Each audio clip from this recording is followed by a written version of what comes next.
Good evening and welcome again to this new lecture where we're gonna start with the HCS12 microcontroller.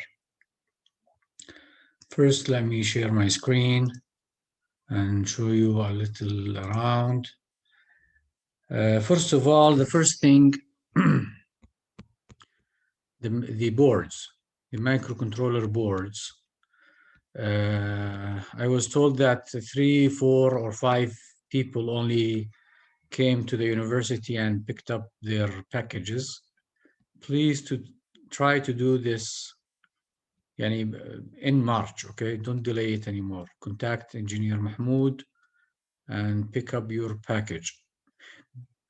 Because if in any case, or by any chance, anything is not working, you have time to go change it. The other thing, what did I do here? I uploaded the recordings. I also uploaded the slides. And what did I do? I wanted to show you. Yeah, after our meeting last time, the discussion forum, thanks to Ahmed Momani, told me that you are not able to reply to my post. So I figured out there was a bug in Moodle, and the e-learning center thankfully helped resolve it. Anyways, so now I have the post. I extended the deadline to March 15th, next Monday, because this was not working. So you can just go reply to my post or even reply to any post from your colleagues. So Taima has gave an update on the status of her team, and the team members replied to her original post confirming the thing. Same Ahmed Al-Momani, Muad. I saw some posts, so you guys go read what's there. Some are saying I'm looking for a partner. If you are looking for a partner, just reply to that guy. مثلا Salah is saying he didn't find a partner yet. If somebody is looking for a partner, he just can go and reply to Salah and get in touch. ماشي? But I need a response from everybody by Monday.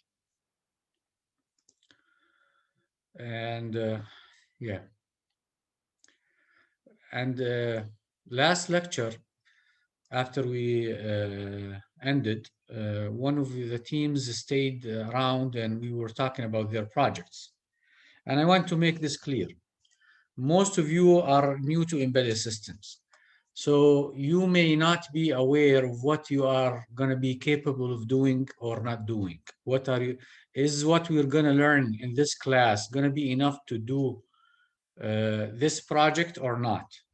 So that's why you guys, when we were closer, just like this status update I asked you for the research topic, when we are close, and go read the posting of the design project. At a certain point of time, I'm asking from you to submit a proposal of what you're planning to do, so I can revise it and give you feedback that, oh, this is doable. We're going to learn to do it in class. This is not. Well, this is not going to be covered, but I can help you on the side, and so on. Okay, so at this point of time, start thinking of the big idea of the design project. I'm talking about this design project. Okay, I have put a lot of requirements here. Okay, at a certain, I think I have put a due date for the proposal, April 21st. Yes, so by April 21st, you need to team up in groups. You need to decide a project idea to work on and send me a proposal. Okay, and I'll give you some feedback. I can maybe do 5-10 minute meeting with each team and discuss what is doable, what's not doable, clarify, help you, ask you to, if you do this, and give you some advices. Okay, but at this level, think of the high level application. Are you going to do a robot? Are you going to do an airplane? Are you going to do a submarine? Are you going to do a control system to control, I don't know, speeds of something or temperature of something? Or think of the application, okay? And at the beginning, the first lecture we met, I've shared with you some resources of classes, previous classes, where you see people, what other people did, and you can, a lot of resources out there that give a lot of ideas. I'll try to share with you some links, of places where the people share ideas on projects, okay? But you guys also think of something that you like, and we break it down into what's doable, what's not doable, and ask you to do what is doable. Okay. In today's class, we're gonna talk about, yes, last time we talked about the HCS12 features. Today we're gonna talk about the register and addressing modes. Without these, we're not gonna be able to program the microcontroller, okay? So I'm starting with part 2. Last time we covered these features. What are the features of an HCS12? And okay, and a typical HCS12 controller has a CPU, of course, memory address space that would cover the available EEPROM, SRAM data memory, and the program memory, in addition to many peripherals ranging from timer functions that include input capture, I will compare, PWM. All these terms, if they're new to you, don't worry, we're going to talk about them. Serial communication interfaces, different kinds, and debugging capabilities, analog digital conversion, and etc. Today we're here. We stopped here last time. CPU registers. So HCS12 registers. Sorry. Anybody with any question about what has passed? Please make sure that we don't ever start any new topic that builds on something that you don't understand. Okay, stop me and ask me, please. طيب. I tried here to arrange the registers. Now we know what is a register, right? A register, a storage place, usually in CPU registers in the CPU. However, there are registers outside of the CPU, yet they are still on chip of the microcontroller. We're talking, so the HCS12 here is a microcontroller. So on the chip of the HCS12, that could be part of the memory address space. We have other registers other than the ones inside the CPU. Let's start with the ones inside the CPU. First, set, and I like the red color. I think I'm gonna choose the red color. No, escape. Yep, I'm gonna use the red color. طيب. So first, with the CPU registers, the first group of registers are the accumulators. We said that the HCS12 is an accumulator-based microcontroller, which means mathematical and logical operations have to happen using an accumulator register, something dedicated for mathematical and logical operations. This microcontroller, the CPU of this microcontroller has an accumulator register called register A. It is 8-bit. 8-bit, what does 8-bit mean? 8-bit can hold a number up to 2 to the 8, right? Numbers. 2 to the 8 is 256. It can hold 256 numbers. These are the numbers 0 to 255. Okay? So if you want to do an arithmetic operation on any number that ranges from 0 to 255 unsigned, or if it is signed, you split the 0 to 255 into minus 128 to plus 127, right? So if you are operating on any number in this range, the 8-bit register would be able to hold it. But if your number is 300, an 8-bit register is not going to be able to hold the 300. It doesn't have enough bits. So you need a larger accumulator in this case. Another 8-bit accumulator is accumulator B, register B, we call it register B. Now both register A and register B can be used as a single, we call it D for double accumulator. That is the higher half of it is register A, the lower half of it is register B. But if you use register D, then you're using 16-bit, sorry, 616-bit register. That is the lower 8-bit of D is register B. The higher 8-bit of D is register A. Okay, so these are a copy. Clear? Clear. Right. The other set are index registers. When we ever use the term index, then we're talking about something that points to somewhere. طيب. What points to somewhere? Where do we point? We point to memory. يعني من الآخر. So index registers always point to memory. What does point to memory mean? It means that is there to hold a number that is treated as an address. Okay, so register X and register Y hold numbers that are addresses, actually addresses of memory locations. So an address in the HCS12, the address field is 16-bit. ماشي? 16-bit. And this was in the features that we talked about last time. 64 kilobyte memory space, where does this come from? 2 to the 16. ماشي? 2 to the 16 is 64K. Okay? To be able to address 64 kilobytes of memory locations, you need 16 digits, period. So any place, any holder for any address should be 16-bit. تمام? So register X and register Y are registers to hold addresses. So they're of a size of 16-bit. Addresses of what? Of memory locations. Usually these are memory locations in the data memory. طيب, in the data memory. Okay.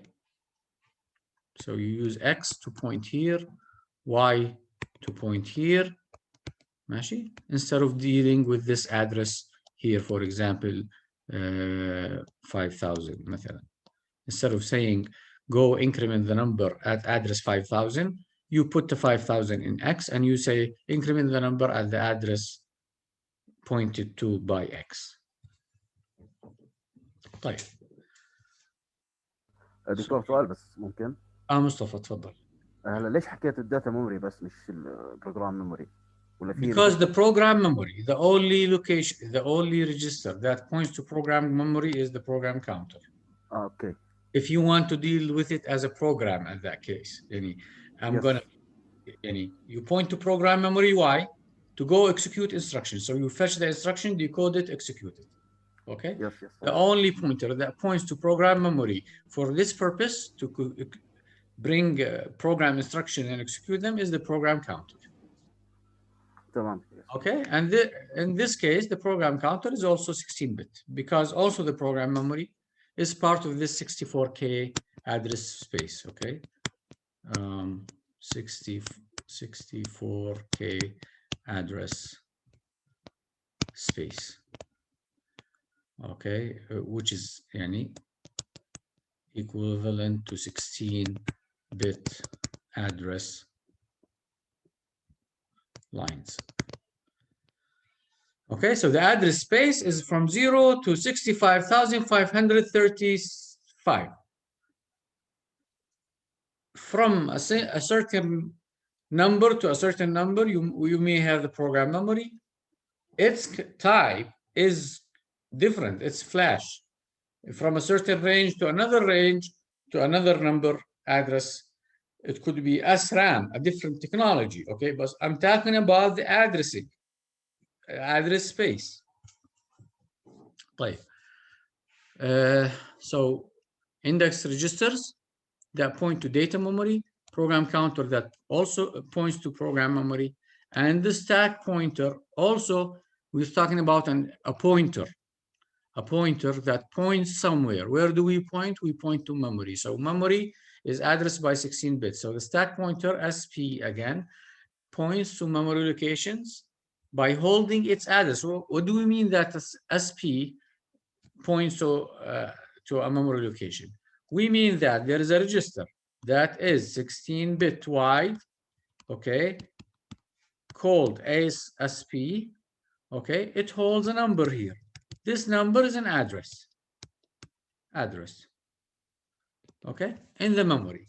Now, stack pointer, what is the address that points to? It points to an address in the data memory, just like X or Y, but it is used with some operations, okay, to deal with the memory as a stack. What is a stack? We're going to come to that. But I think most of you are familiar to stack. A stack is a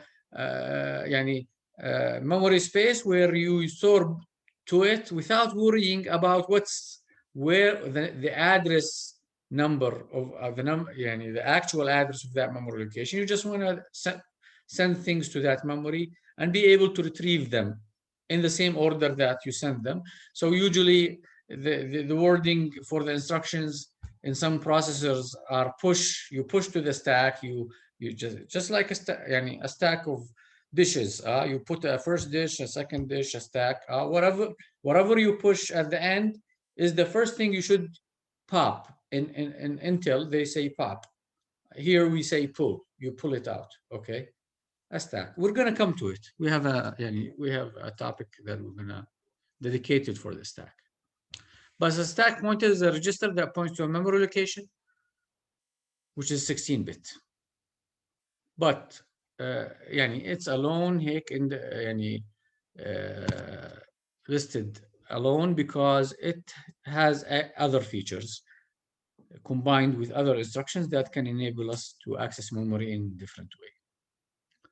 طيب, last CPU register بعد الprogram counter is the CCR register, condition code register, and I'm going to come to its details in the next slide, okay? CCR, this is an 8-bit register, a register that has 8 bits. It's different than the above because each bit is a standalone in it, okay? You deal with bits, not with the whole 8-bit. Right. The next group of registers, we call them I/O registers. And these are treated as memory locations when accessed. يعني بمعنى, I have a register, one of these registers, it has an address. يعني إلها address, مثلا address 1001, ماشي? And this is مثلا port B register.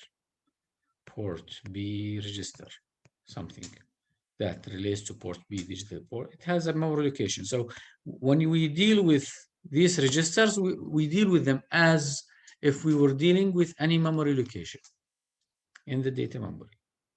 These are types. I try to classify them here.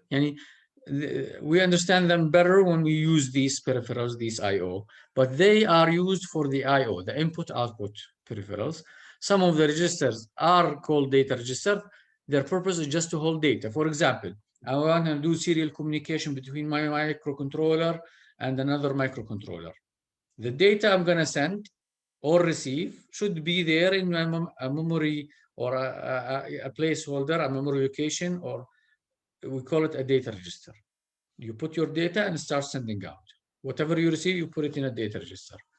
A data direction register is a register that controls the direction of a port. For example, this port is an output port that I can connect مثلا an LED to it, or is it an input port where I can connect a push button to it. This is an input port. This is an output port. What controls the direction to be output or input?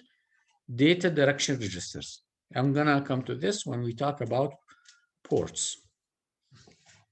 control registers, when you configure the serial communication port, for example, when MCU is microcontroller unit, wants to communicate with MCU2, for example. This is the transmission pin here. This is the receive pin here.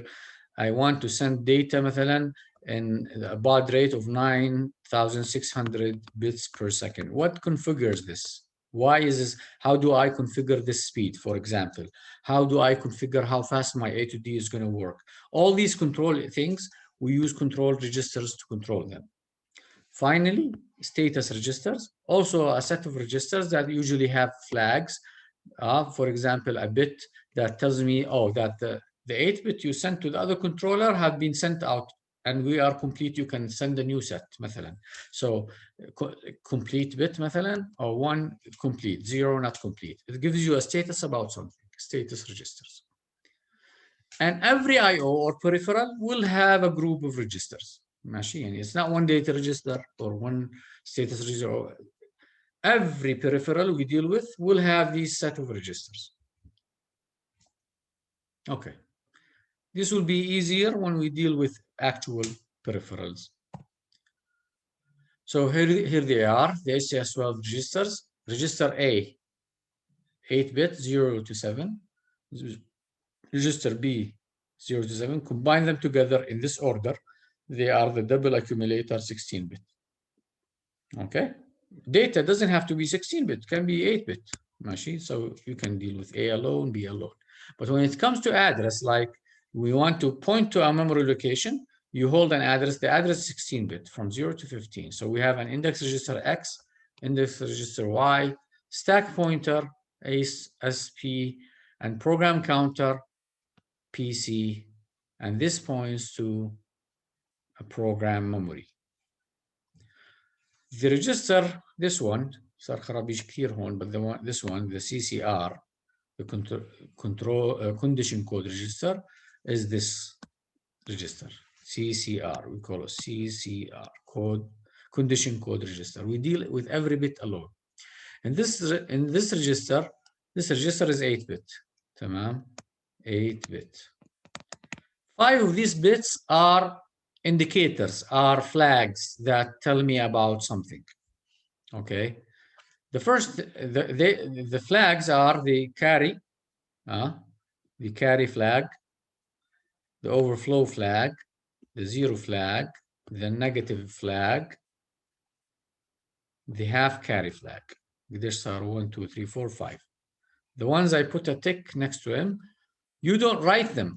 You don't write a 0 here at this bit or a 1. You just go check it. The flag will raise, yani raise become a 1 or set, or go down, yani become a 0 or reset. The flag will raise or go down based on the mathematical or logical operation that happens. If I do an addition, for example, the result of the adding A plus C, if the result will have a carry, okay, the carry flag will raise, will become a 1. So you know that we had a carry or did not have a carry.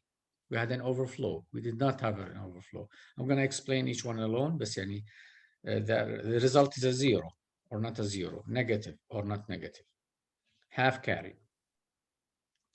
I'll explain them. You know what? I think it's time to explain them. Most of them are familiar. So the CCR register, let me have this here. Let me take it.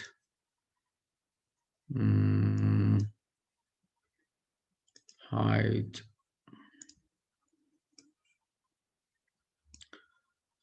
So the CCR register, 8-bit. First bit is the carry bit. What is carry? C is carry. Carry. So if you add a 0 plus 0, for example, 0, nothing happens. If you add a 1 plus 1, 0, and carry 1. This is carry. So if you add the 1 plus 1, the result will be is 0 and a carry 1, so the flag will raise. However, this depends on the operation. I'm not adding 1 bit to 1 bit. ماشي.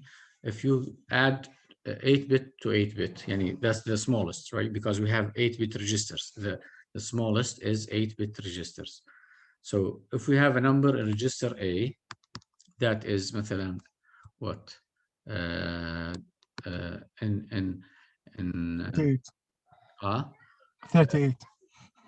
Yes, 38. مثلا. 38. This is 8-bit and something in a memory location مثلا I want to add 2F. 2F. 2F.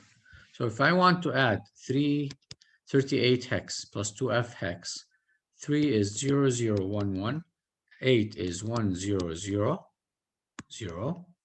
plus 2F is 0010, and F is 1111. Right, let's perform this addition. A 0 plus 1 is 0, is 1, sorry, is 0 plus 1 is 1, a 0 plus 1 is 1, a 0 plus 1 is 1, a 1 plus 1 is 0, and a carry 1 here. 1 plus 1 is 0, and a carry 1 here. 1 plus 1 plus 1 is 1, and a carry 1 here.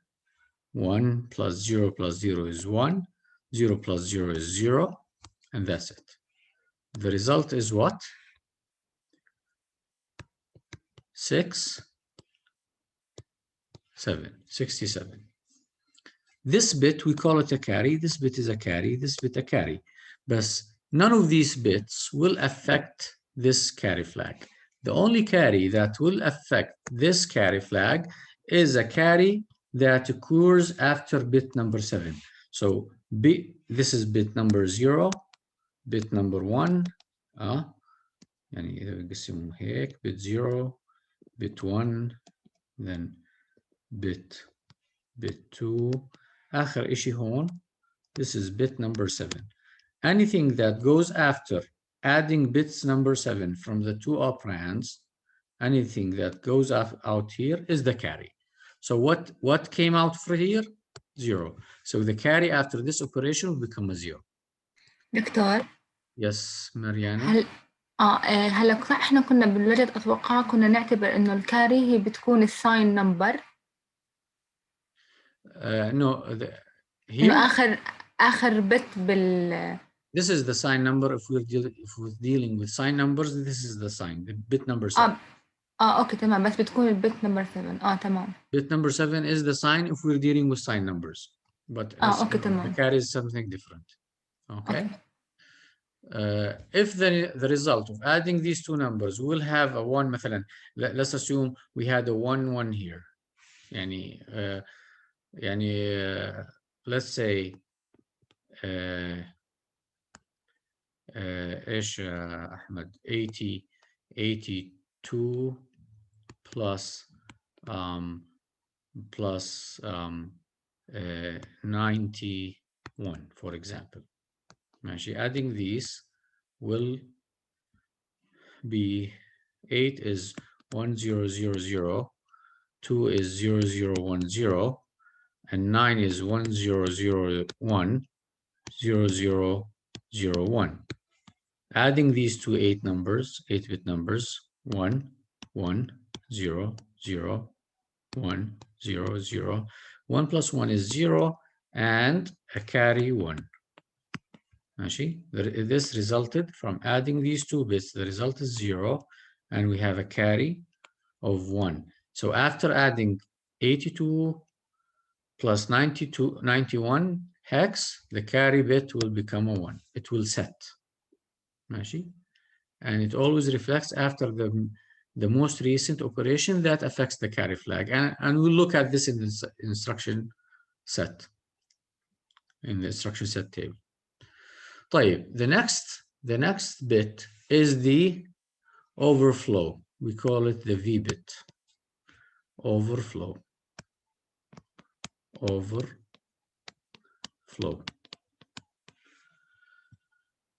The overflow flag or overflow bit is a bit that rises if the resulting number of a mathematical operation is larger than what can be held by the register that will hold the result. For example, if we're adding 8-bit plus 8-bit, the result has to be 8-bit. If the number cannot be held in an 8-bit register, it needs an extra 9th bit, an overflow will occur.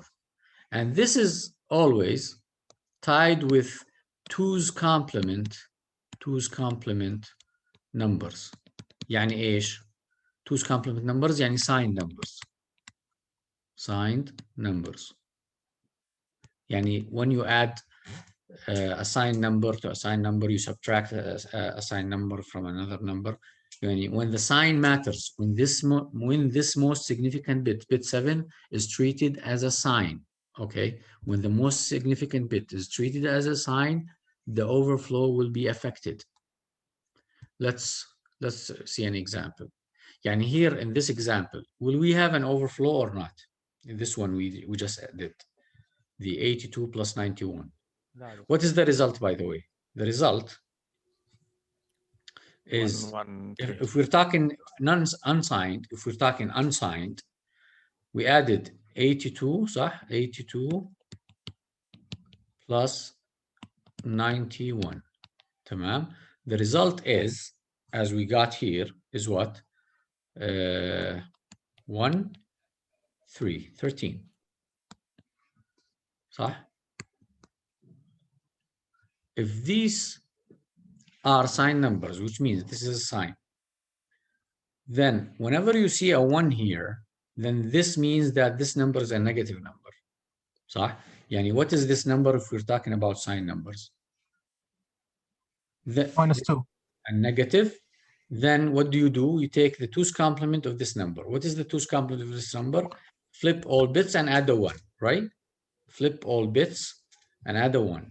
So if you flip all these bits, the number is 1, 0, 1, 1, 1, 1, 1, 0, صح?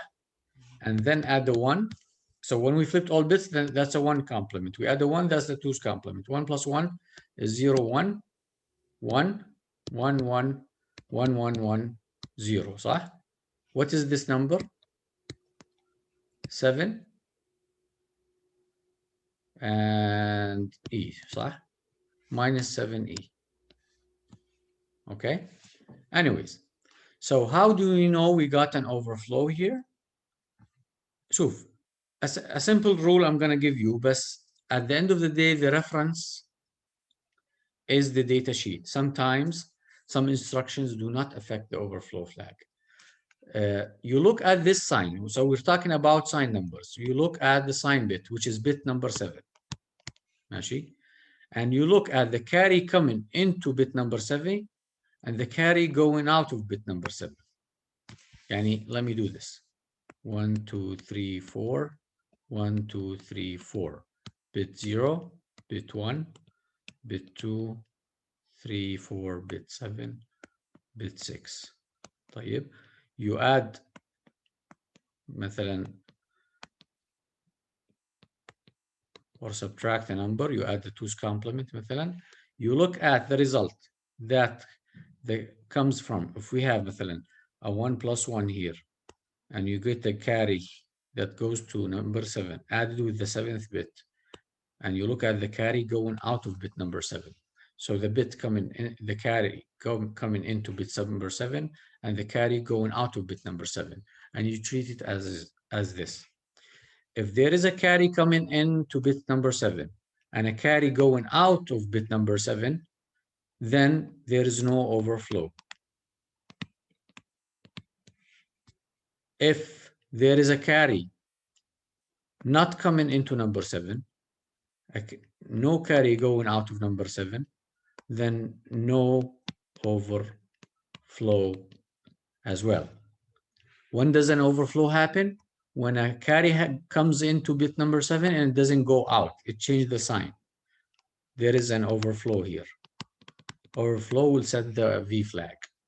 And similarly, when there's no overflow comes into bit number 7 and there is an overflow, a carry, sorry, goes out of bit number 7, we will have an overflow. ماشي? This is how they are set, but I want you never to judge. Sometimes some small things change, are different from one processor to another. So you go check the instruction set in the book, or here, I put it here in the references. This is the instruction set. And you go check the instruction. And add ABA. Add B to A, the result will be saved in A, and the V bit will be affected. Some instructions, they add B with X will not affect the overflow bit. ماشي? So it depends also what registers you're using. Add B with Y is not going to affect the V, the overflow bit, or the carry bit. ماشي. Add with carry A, مثلا, this instruction here. It will affect the overflow bit. And if you want more details about an instruction, how would it affect any bit, for example, you go back. I have a more detailed reference for you is the CPU manual. This HCS12 CPU manual. If you open it, for example, here, it has a standalone page. Other than the table, the big table at the end, other than the instruction reference that we just saw, it's also in this manual.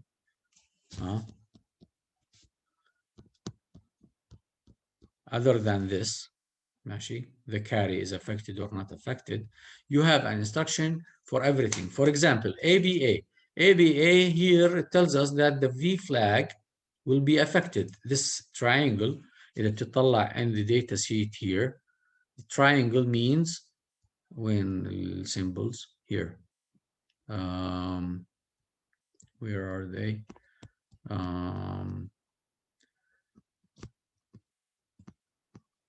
Here, the triangle says that the status bit affected by operation. It will be affected. You can see a 1. It's going to become a 1 regardless of what happened, or become a 0, or maybe affected or not, or whatever, okay? But a triangle is typically what you see for something that affects the flag. طيب, ABA, it was the instruction, right? So we saw the instruction, ABA, it will affect the overflow. طيب, how will it affect it? I think if I search for the ABA instruction,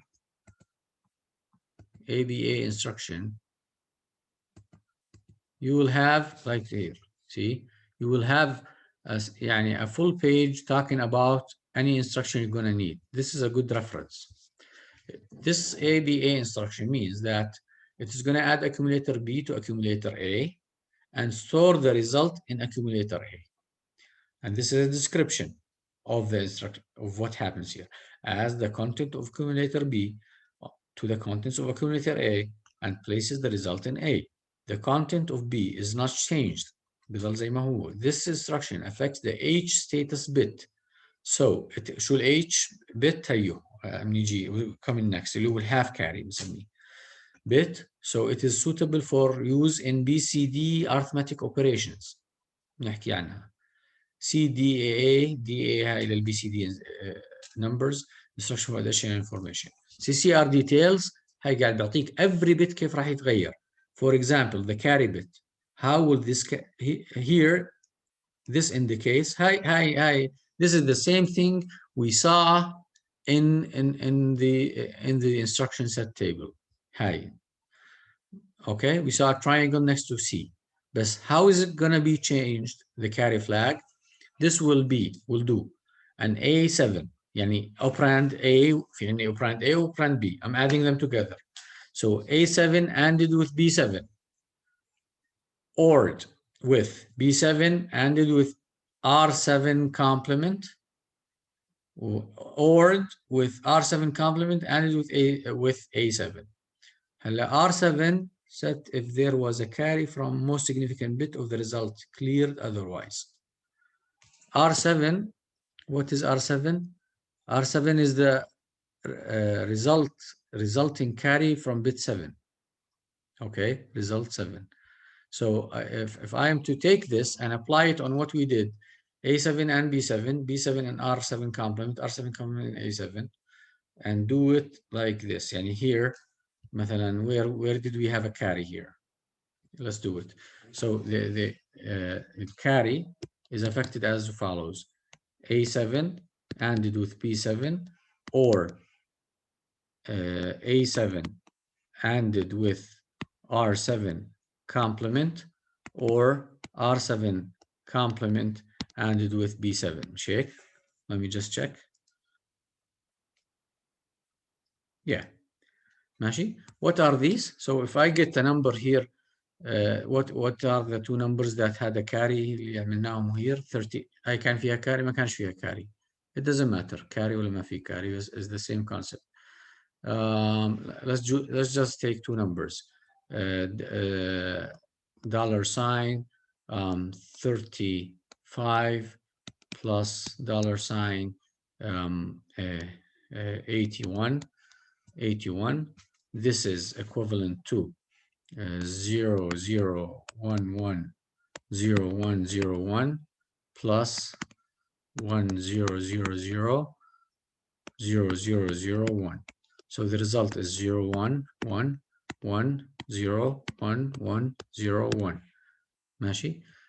And we said the carry is set if something comes out of here, right? So the carry is 0. So let's check it against this.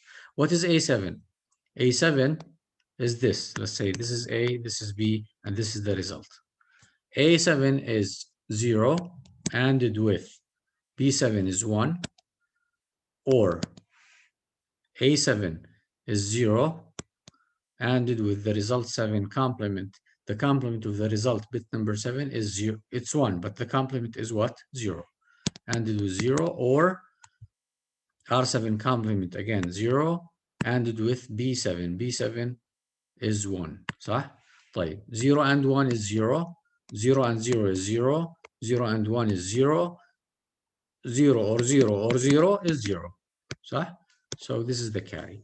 So the manual, the CPU manual, gives you a detailed formula on how, where were I?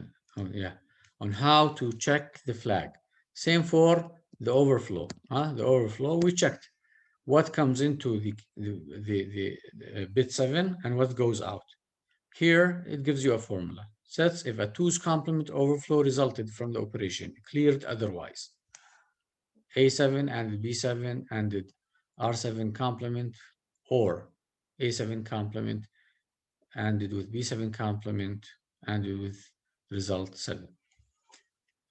And so on. Okay, let me go back to the CCR register.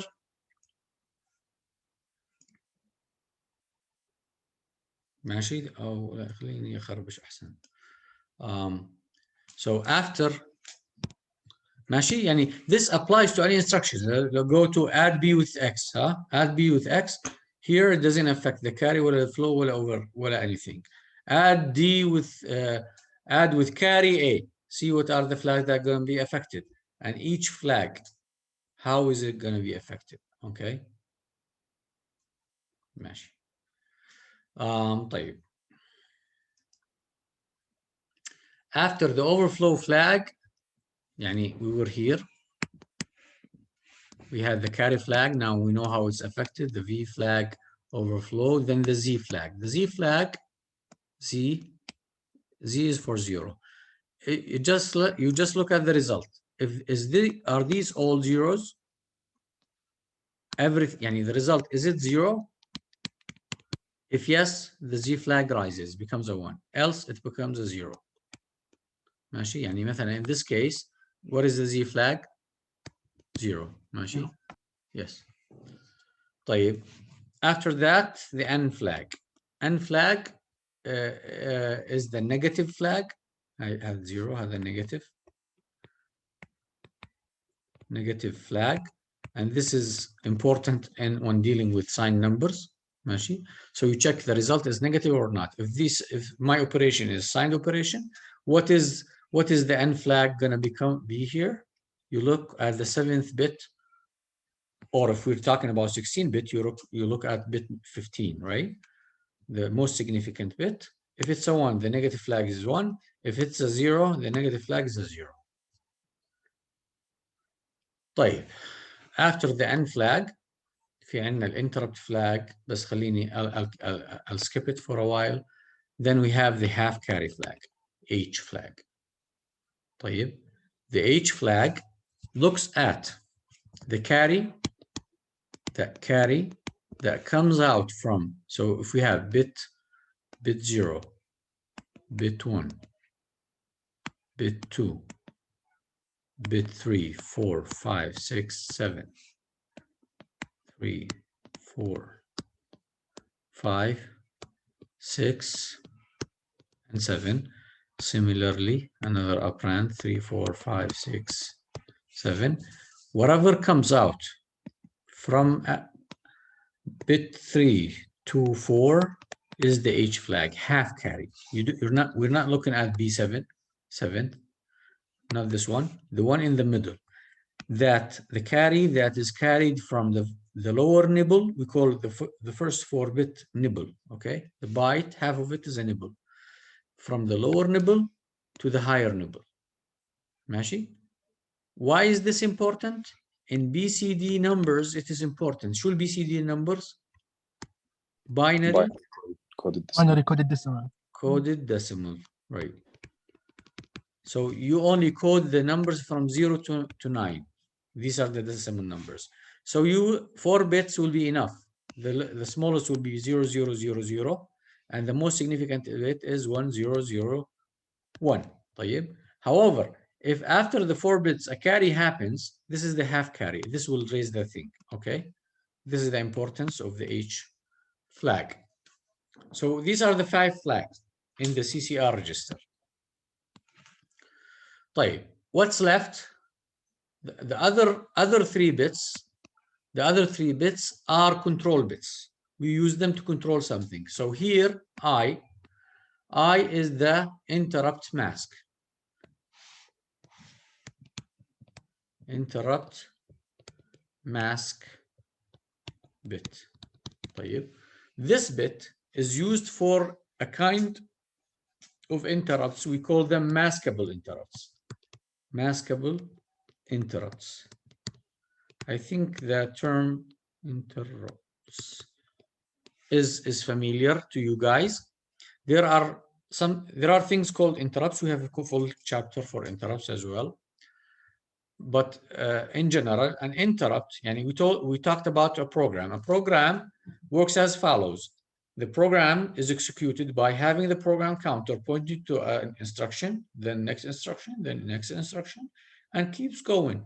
If we get to a branch instruction that tells us go to somewhere, we will go to that address. Okay, so the program counter is controlled either by always pointing to the next instruction in sequence, or to an instruction that is told to go execute inside the program. طيب? So something controls it from inside. Sometimes something interrupts the CPU, interrupts its normal operation, and tells it to go execute something else other than the program, asynchronous. It can happen anytime, and there should be an interrupt source. So to allow people to interrupt you, to disturb you, you keep the interrupt flag cleared. I believe a 0. Yeah, interrupt mask a 0. If this is a 0, I believe.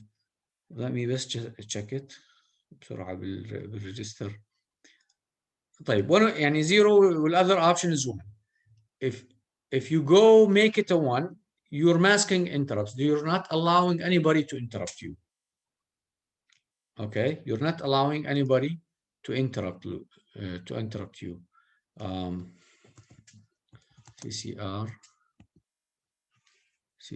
register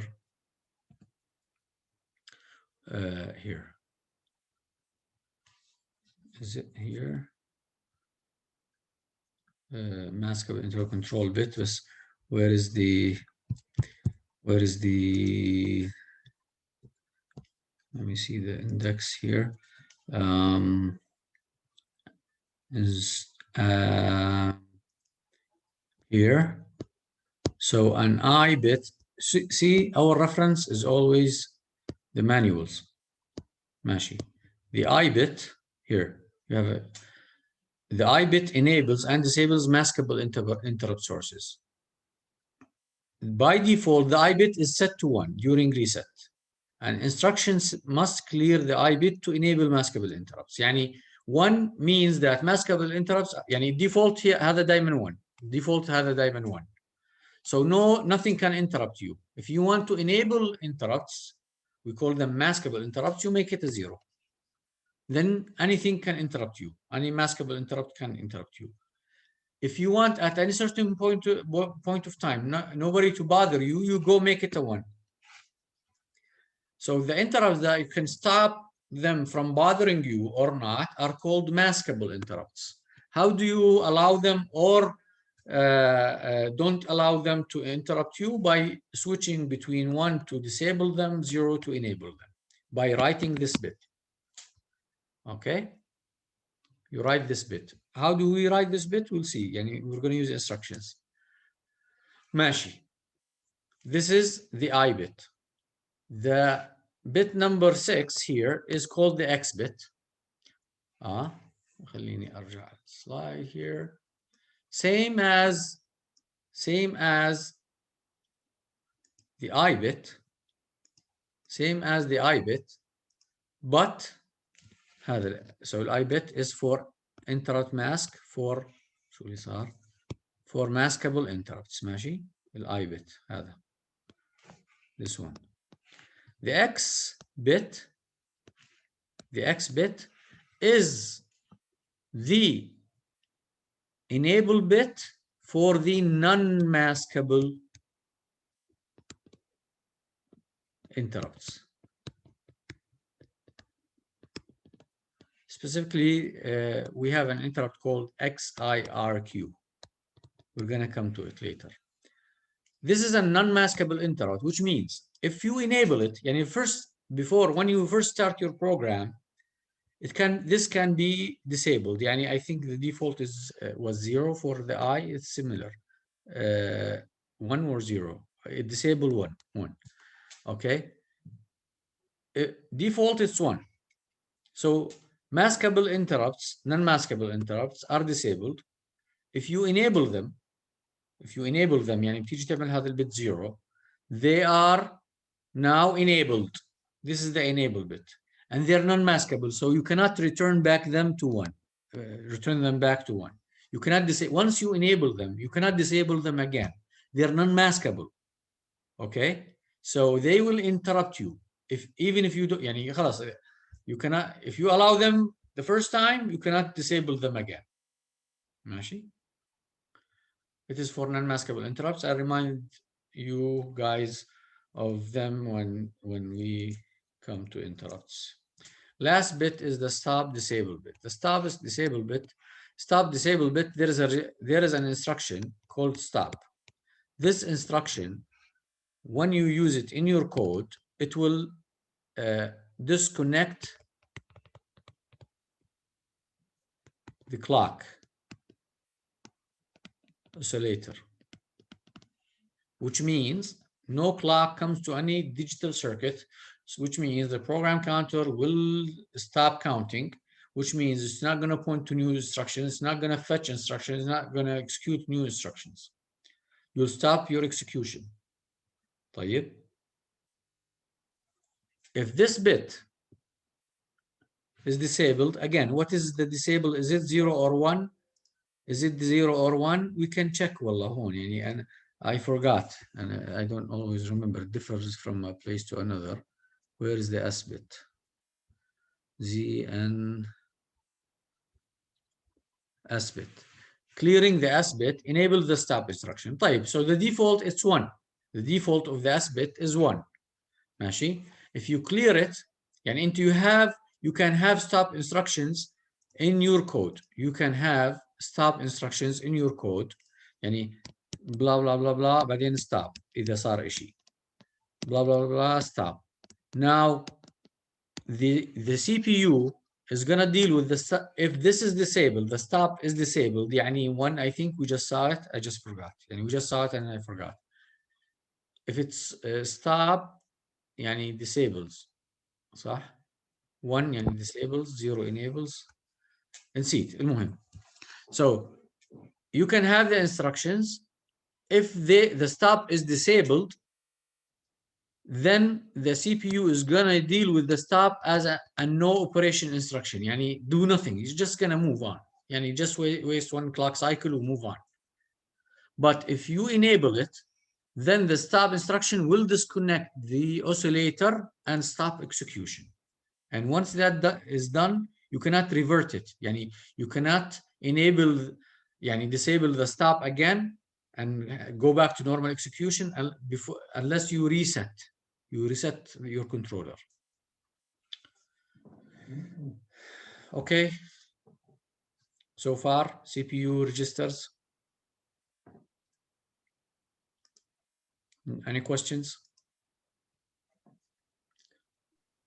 No دكتور questions? يعني الفلاجز اكتف هاي والثلاثه اللي حكيناهم اخر شيء اكتف لو بيشتغلوا، وبالنسبه للهاف كارير فلاج اللي حكيت عنه اذا كان 16 بت بدنا نطلع على مش البت اللي بيطلع من No, it's always from 3 to 4. The half carry, it's always from 3 to 4. Bit 3 to bit 4 always.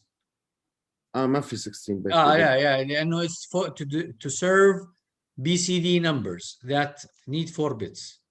Okay. Yeah. هلا هذول ايش الانيبل والديسيبل 0 ولا 1 they are يعني I told you the enables and disable they are here in the manual. It's on and I keep forgetting them بس يعني هيهم. You go here in the CPU manual to the overview here and you have, so what are they? The enable and disable maskable interrupts I, non-maskable interrupts X, stop instruction S, and here in the CCR register we have the full explanation. What stops clearing يعني making it 0. Clearing the S bit enables stop instruction. يعني if you want, whenever you find a stop to execute the stop, then you have to go write a 0 in the S bit. You write a 0. So the default is 1. Execution as stop instruction normally causes the on-chip oscillator to stop. This may be undesirable in some applications. If the CPU encounters a stop instruction while the S bit is set يعني 1, it is treated like a no operation instruction and continues to the next instruction. متى بتقدر ترجعها لزيرو؟ to 1 يعني sorry يعني to disable the stop by resetting the controller. Reset للcontroller will set the S bit. Okay. Once you stop the oscillator أصلا, there is no way by software to go يعني to write an instruction to go to that bit and write a 0 or a 1 in it again because you stopped. So the reset of the microcontroller will do this for you. You start over again. طيب. Let's start with the addressing modes. We're almost there, close to writing code.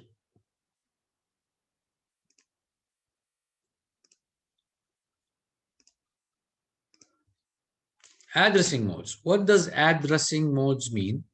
I think most of you who studied a microprocessor course are familiar to the concept. In a nutshell, it is how you address your operands. The machine instruction contains an opcode, صح؟ مثلا add A and comma B. يعني we still don't know the instructions احنا ما تعلمناهمش yet.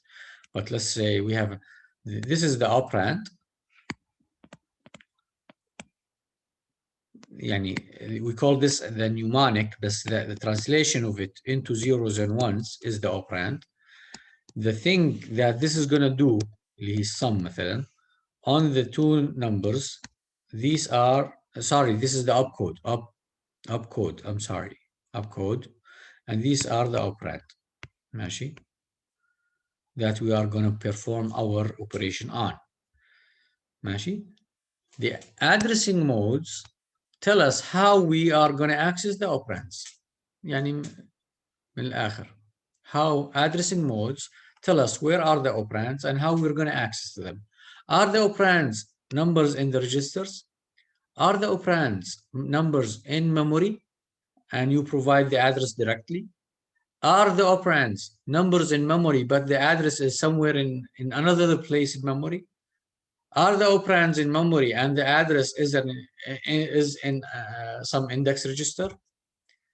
Is the operand part of the mnemonic of the opcode inherited? Is it immediately provided after the machine, the opcode?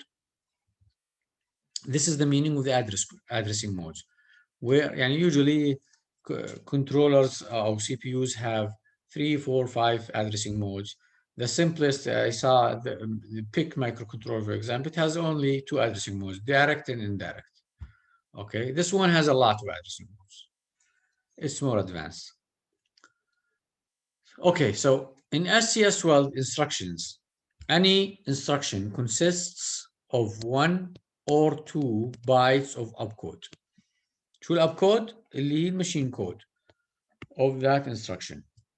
كم بايت؟ يا 1 byte يا 2 byte. يعني in the program memory, this is the program memory, your opcode will hold يا إما 1 location يا 2 locations, 1 or 2. ماشي؟ The opcode. The operand can vary from 0 bytes to 5 bytes. يعني ممكن يكون عندك instruction 1 byte or 2 bytes with no operands, or 3 bytes. يعني هون can be from 0 to 5, right? يعني the lowest is 1, combining the opcode with the operand, the lowest is 1, the highest is 7, right? So you can have instructions up to 7, theoretically, including their operands. The operands are the numbers that the opcode are going to perform on. طيب, any CPU instruction that is 2 bytes, لأنه قلنا CPU opcode instruction is 2 or 1 byte. Any CPU instruction that is 2 bytes starts, the first byte is 18 hex. Then you have the second byte. تمام? This is by design.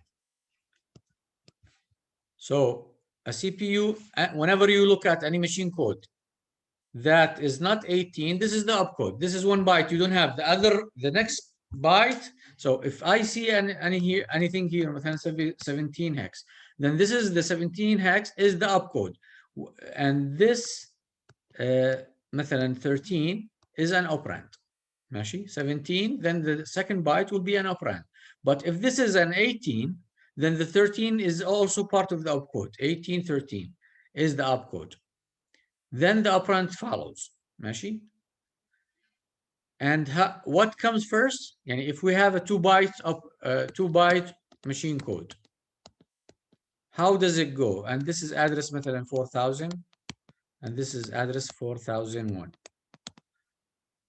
And we have a 2 byte machine code. Where is the 18 hex going to be? Here or here?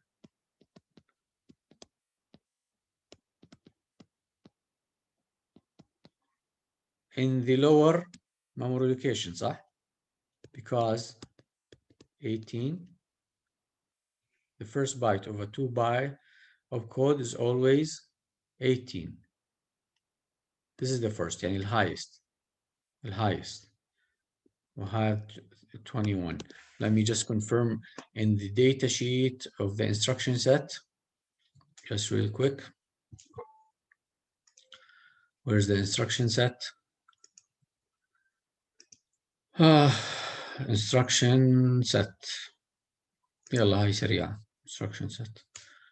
Although these instructions, this table is also part of that other. See, high machine code. See, the ABA is a 2-byte instruction, 1806. See, it's a 2-byte. It doesn't have any operand because the operand is part of the instruction, A and B. While this one is 1A, then E5. So this is the opcode, the 1A alone. The E5 is something else. The operand, it's related to the operand. طيب. So wherever you see an 18 first يعني the highest. ماشي؟ معناته the next following byte to the 18 is part of the opcode. It's not part of the operand. وين في كمان؟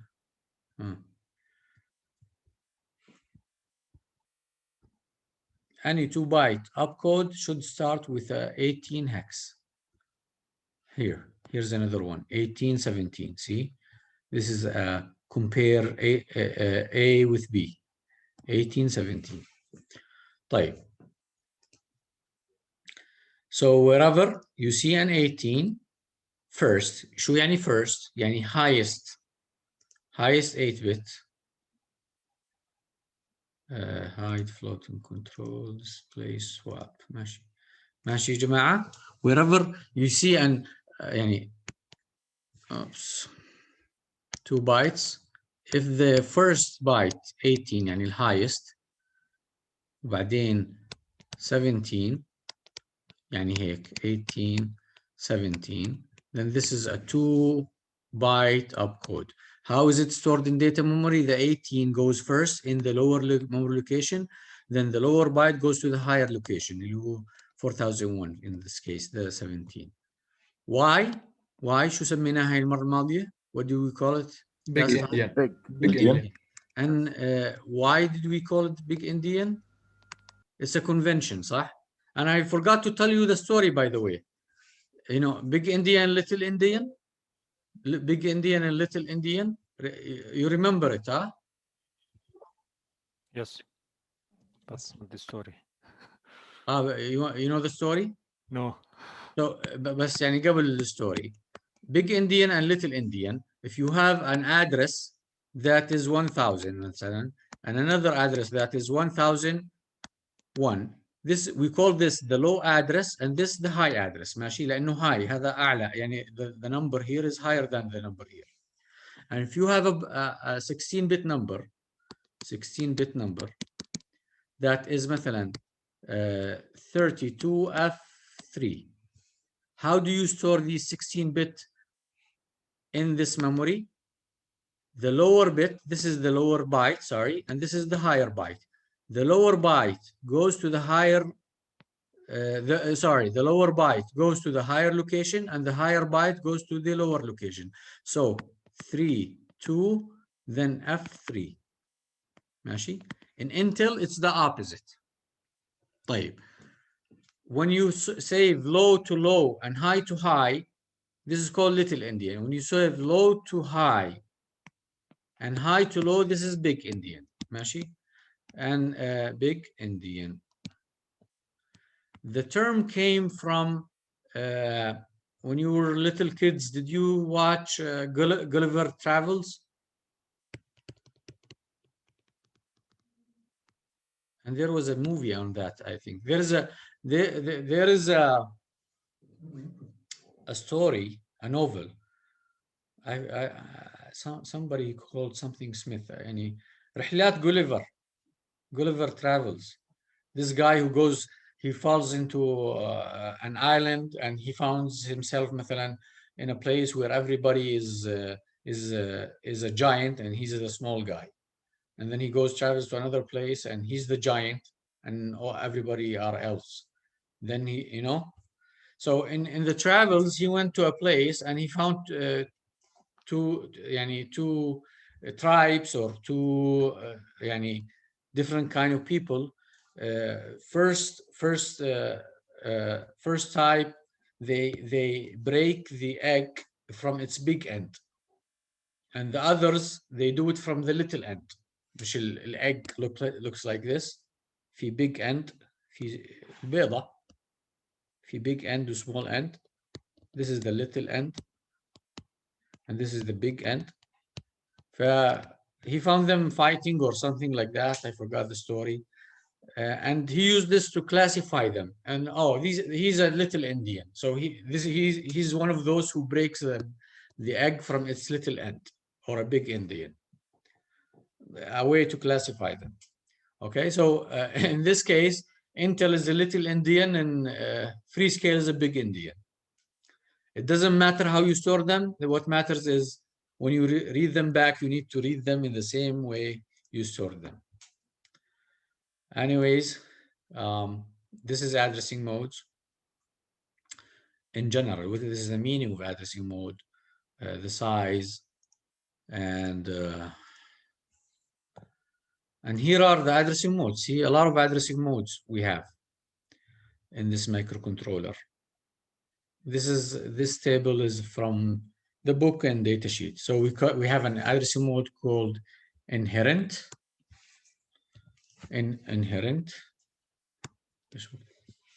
immediate, direct, extended direct, relative, indexed with a 5-bit offset, indexed with a pre-decrement, indexed with a pre-increment, indexed with a post-decrement, index. A lot of addressing modes.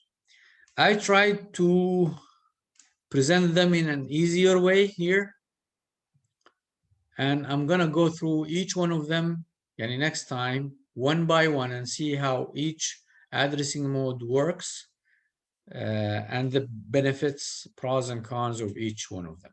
طيب. But again, what is addressing mode? It's how you're gonna address the operand that is gonna be used in the operation, that the opcode is gonna perform the operation on. So the easiest, I'm gonna start with the easiest, we still have a minute. The easiest is the inherent addressing mode. The inherent means that the operand is inherent within the opcode, within the instruction itself. There is nothing external you're gonna fit from somewhere else. For example, these instructions. Nope. There is an instruction called nope. خلاص. What is the operand? No operand. It's nothing. Just no operation. This will waste a clock cycle. NX means increment, register X, index register اللي شفناها that we saw a little while ago, the 16-bit register. But I didn't. There is no instruction مثلا if this is NX, there is no in A مثلا ماشي. There is no in B. خلاص the machine code here. There is مثلا 11011 whatever. How do I know the machine code of the NX? Let's go get the machine code of the NX. Yalla, we still have a minute. The machine code of the NX. Let's see it in the detailed manual, for example. Real quick. NX, INX. Here it is. Increment X register. Here it is. It adds a 1 to X register and stores the result in the same place. The operand, and this increment does not carry, حتى لو ضفت واحد whatever and you had a carry, it's not going to affect the carry flag, the overflow flag, okay? It's not going to affect them. What is its machine code? We look at the HCS12. This is the size, this is the object code. It's a 08, and we're going to see that. We're going to see that in the program memory. Its addressing mode, they write it here, INH, inherent. طيب. And yeah. Okay, you're not going to go to any memory location and access any operand anywhere. What you're going to increment is, you told it, it's in X, and it's part of the instruction. It's part of the instruction.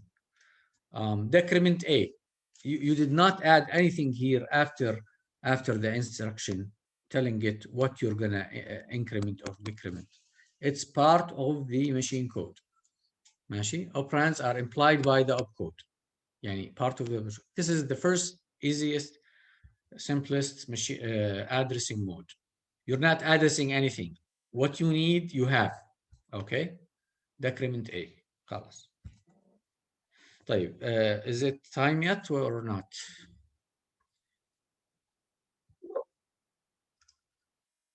It's 6:16. We took 1 minute extra. Thank you, everybody. Next time we'll continue this and maybe we'll start writing simple programs. If you need me for 15 minutes, I'm available for any questions or anything after I stop recording. Thank you very much and see you in next time.